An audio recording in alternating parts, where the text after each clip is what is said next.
So what's going on, guys? My name's Chopper, and I hope you guys are having a fantastic day. And today's video is going to be an ultimate guide to Minecraft so you can get started and then get familiar with everything in this game. This guide is going to help you learn everything you need to know about this game. It's going to be very straightforward, very comprehensive, and I hope it's something you guys can easily follow along. Now, I think this video is worth watching even if you've played Minecraft before, because even myself, who I've played in years past, getting back on and learning all the new mechanics and then getting used to the menus and stuff took me quite a while. So I think even if you're familiar with this game, then this video might teach you some stuff. And I worked unbelievably hard to put this video together, so I hope this is something you guys enjoy. If you do, please make sure to leave a like rating on the video, and of course subscribe if you are brand new around here for brand new Minecraft content, and also Hytale when that comes out. I've got some really cool stuff for this channel planned down the road, so you're going to want to make sure that you do stick around. But anyways, guys, let's go and get into this ultimate guide for Minecraft and help you learn this game. As soon as you spawn into your game, you're going to spawn somewhere in the world, and you're going to have absolutely nothing on your character except full health and then full hunger, of course. Now, what you're going to want to do from here is find some kind of plot of land where you're going to start building, or at least somewhere to get your basic needs set up. Now, I'm going to recommend that the place that you start building is somewhat near where you spawn, just because if you accidentally die, then you're not too far away from where you're already building, and you won't lose all your stuff. So as far as where you should start building, I'm going to recommend somewhere that has a lot of resources. This means water, trees, maybe some potential animals so you can get food, some mob spawns, of course, at night, because you're actually going to need that a little bit. And in general, I guess somewhere where you have access to everything you need that isn't too far away. So once you've figured out your plot of land that you're going to start building, then you're going to want to go find some trees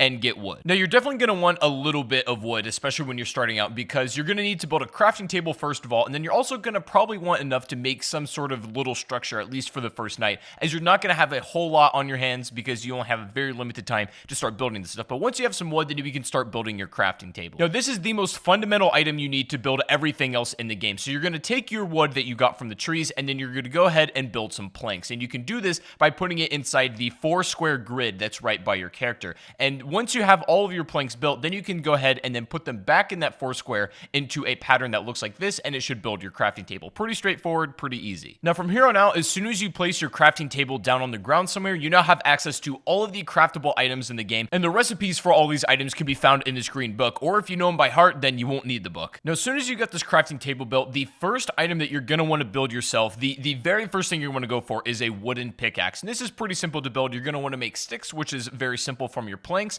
and then putting these together in the crafting table just like this should make yourself the wooden pick. Now, this is going to be your very first starter item, and it's going to help you get access to cobblestone. Now, it's going to come back into play what I said at the beginning of the video of being in an area where you have access to resources, and this includes some kind of cave, or at least somewhere where you can get cobblestone pretty easily. Now, if you cannot find it just anywhere around, then you can dig straight down and you're going to find stone. But now, don't be too worried about breaking this wooden pick. It's going to allow you to get yourself a pretty hefty amount of cobblestone to begin with, but after this, you're not going to need a wooden pick ever again. So don't be afraid to burn it all and then just, get as much cobble as possible. Now, depending on where you start mining, you might run into other resources as well, like coal or iron or even some other stuff, and if that's the case, then great, but just wait, don't mine it just yet, and wait until you make a stone pickaxe. Now, from here on out, stone picks are going to pretty much be your bulk work for mining. You make it the exact same way you just made the wooden one, and pretty much this is going to be your number one way to clear out cobblestone, especially when you're just bulk mining, because the resources for these picks are very easily replaceable. It's literally just stone and wood, and you'll pretty much never run out of these things. But eventually, after you get mining enough, you are going to run into some iron ore, and the only way that this is going to be usable to you, the way to make it viable, is you're going to need a furnace, and with all the spare cobble, you can make one of these really, really quickly. So once you have that furnace, now you have access to melting these down. The furnace, just like the crafting table, is literally one of the most fundamental tools in this game, so I recommend you put it near your crafting table and likely in some kind of structure that you've already made for yourself, just to have it somewhere safe. The furnace is going to allow you to do literally everything from melting down ores into usable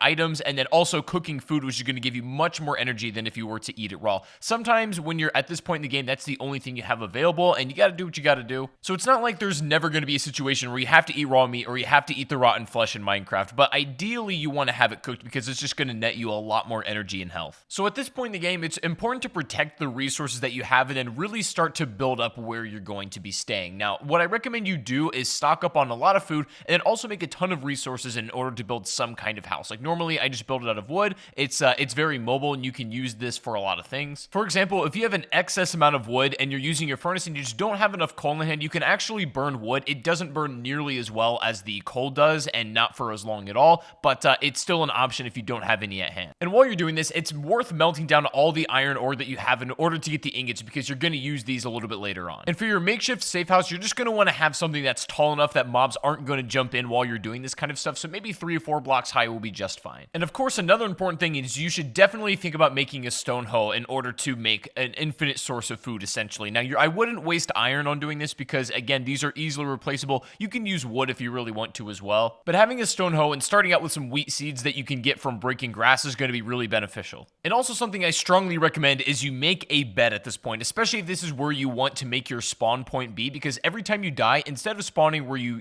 were at the beginning of the game, as soon as you lay in your bed for the first time, this will be your new spawn point. And of course, you can only sleep at night or when it's thunderstorming, and also there cannot be too many enemies nearby or else you won't be able to sleep either. You can bring your bed with you if you start traveling and set up like makeshift camps. If you want to change your spawn to somewhere else and be a little bit closer to like a big mine or something, you can do that as well. Just don't take it into the nether. So when setting up your wheat farm using your stone hoe, ideally you're going to want to sort of till the ground that is touching the water, because these are going to grow the fastest when you plant your seeds there. Now, it's not required that you put it up against the water, but they are going to grow faster if the dirt blocks are in the water. So that's just something to keep in mind. It can be a little bit scuffed, like just the way that you plant it, if you're going to be moving it pretty soon. But if you want to have like where you're going to be staying permanently, then you can organize it a little bit more, fence it in, and have water running in between each dirt block. There's a lot of different ways you can set up that are going to yield different results. But what's important here is the fact that this is going to be like an infinite resource of food that you can just make bread with. And so it just takes a little bit of time and your attention to take care of it. And of course, you're not going to want to step on these blocks either as you're taking care of it, but it'll be an infinite source of food and you can definitely stock up. You can use the wheat just to make ordinary items like bread, but you can also save it up and then, go for other ingredients and items to make something like a cake, which is going to last a bit longer. Now, at this point in the game, with all of your basic needs set up, this is where the game starts to get really fun, because now you can take it in any direction you like to. For example, this would be a good spot in the game to get bone meal from a skeleton, which is really, really easy to obtain. And then you can find a wolf out in the wild, tame it, and then it'll become your companion for as long as it's alive. There are countless animals that you can become friends with, and since I got on this game after the update, there's a bunch of new animals that I've never seen before, and that was really cool to see. The advantage to having a wolf, though, is that they'll follow you, especially when you're out in battle, and they'll attack whatever you're attacking, so they're definitely like an extra help in that regard. Or you could also take this opportunity, since maybe you don't have the biggest house and the biggest setup yet, you could basically take down everything and bring it with you, and then you could go off on your own adventure, maybe find a bigger cave to mine and go for diamonds and gold. What I typically like to do at this point in the game is just make sure that I have like a steady stream of resources coming in, and that includes iron, coal, that includes food, basically everything that's going to keep you alive and keep you advancing,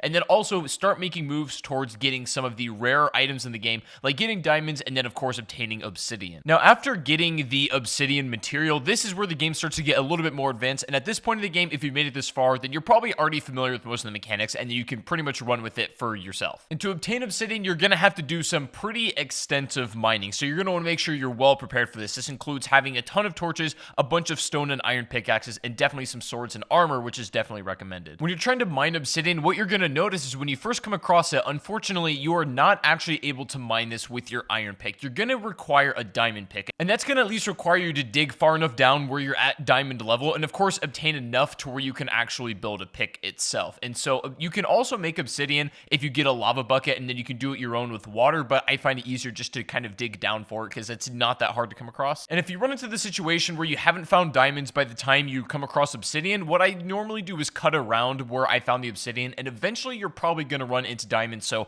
I wouldn't worry too much there. And of course, since diamonds are especially rare, if you do find it, you're going to want to make sure you take care of it. What's nice about this game, though, is that once you've kind of dug out far enough where you found diamonds already, it's not too hard to keep finding more. So once you initially find your first ones and you can kind of chain off of that, then you should be in good shape just to get more as well. Now, for whatever reason you are struggling to come across diamonds, no matter how much you're mining, I made a video of the top 5 best ways and easiest ways to find diamonds in Minecraft, so you can go check out that video if you're having problems. But if you're there long enough and you're doing everything right, then you shouldn't have any problems whatsoever. And also, you're going to run into a lot of redstone, and you can get really, really creative with this item if you so wish to. But just as a beginner and as a starter point, it's really nice to make something like a clock and also a compass for Minecraft. The compass is going to allow you to travel much further distances without getting lost, and you can safely do it basically by following wherever your house would be, and you can go off and venture wherever you want in this entire world, and then make your way back eventually using this compass. If you want to go a step farther, you can also make a map, which does require a little bit more materials, but it's definitely worth it if you want to go that route as well. And also, having a boat on hand is never a bad idea, because there sometimes are very long stretches of water that can be easily crossed using a boat, but are not easily crossed any other way. If you've done everything in this guide up to this point so far, then you should have a steady stream of resources, a bunch of excess stuff on hand, such as iron, coal, all that sort of stuff, stuff.